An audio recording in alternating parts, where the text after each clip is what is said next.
Welcome बच्चा। चलो आज करते हैं रचना के आधार पर वाक्य भेद। रचना के आधार पर वाक्य के 3 भेद होते हैं बेटे।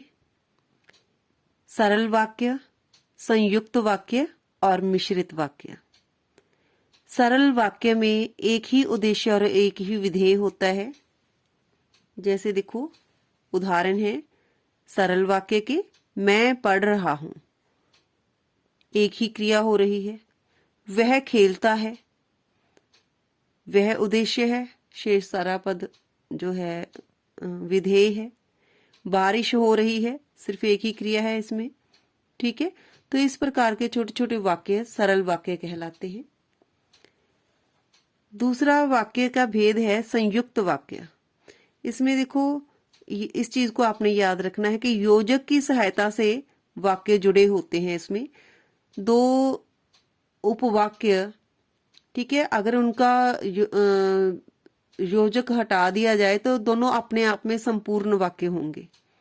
ठीक है, तो जब 2 उपवाक्यों को योजक की सहायता से जोड़ दिया जाता है वहां पर संयुक्त वाक्य होते हैं। जैसे बिजली नहीं है इसलिए अंधेरा है, तो बिजली नहीं है और अंधेरा है, ये दोनों वाक्यों को हमने इसलिए के साथ जोड़ा है।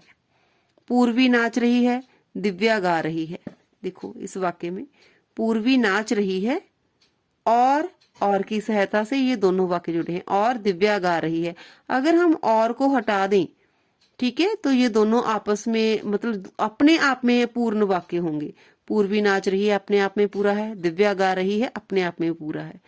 मतलब जब 2 उपवाक्य योजक की सहायता से, उपवाक्य मतलब छोटे छोटे वाक्य, ठीक है, अब ये पूरा एक वाक्य है, अब ये इसके 2 हिस्से हैं, तो 2 उपवाक्यों को जोड़ के हमने एक वाक्य बनाया हुआ है।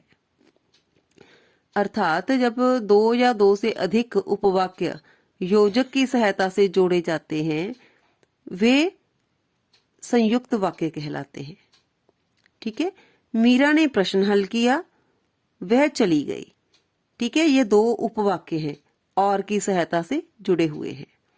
तो जब वाक्य योजक की सहायता से जुड़े होते हैं, योजक तो आप समझते हैं ना, जो 2 वाक्यों को आपस में, उपवाक्यों को आपस में जोड़ते हैं, और क्योंकि, परंतु, किंतु, लेकिन, इसलिए, एवं, यत, तथा, ये सारे योजक होते हैं।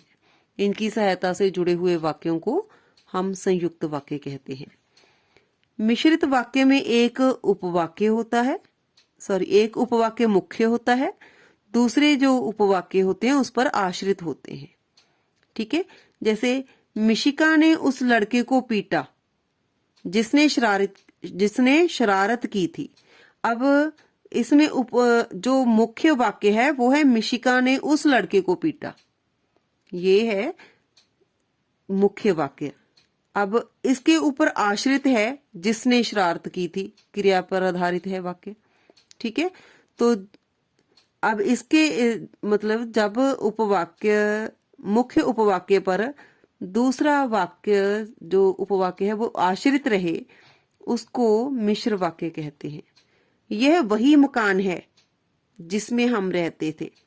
यह वही मकान है मुख्य उपवाक्य है, जिसमें हम रहते थे ये उस पर आश्रित है। ठीक है, हम उस मकान की बात कर रहे हैं जिसमें हम रहते थे। माँ ने कहा, ये मुख्य उपवाक्य है। माँ ने कहा कि परीक्षा की तैयारी करो। क्या कहा माँ ने?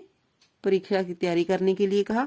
तो मुख्य उपवाक्य ये है, और मिशिका ने उस लड़के को पीटा, ये है। ठीक है, मिशिका ने उस लड़के को पीटा मुख्य उपवाक्य है, जिसने शरारत की थी। यह वही मकान है, ये मुख्य उपवाक्य, जिसमें हम रहते थे इसके ऊपर आश्रित है। मतलब जब पूरा वाक्य में, मतलब वाक्य का एक हिस्सा दूसरे पर आश्रित रहता है। ठीक है, तो इस प्रकार ये मिश्रित वाक्य कहलाते हैं। वाक्य रचना के आधार पर 3 प्रकार के होते हैं। सरल वाक्य जिसमें एक ही उद्देश्य और एक ही विधेय रहता है वाक्यों में। संयुक्त वाक्य में योजक की सहायता से 2 उपवाक्य आपस में जुड़े रहते हैं। मिश्रित वाक्य में एक उपवाक्य मुख्य होता है, बाकी उपवाक्य उसके ऊपर आश्रित रहते हैं। ठीक है, ओके बच्चा, गॉड ब्लेस।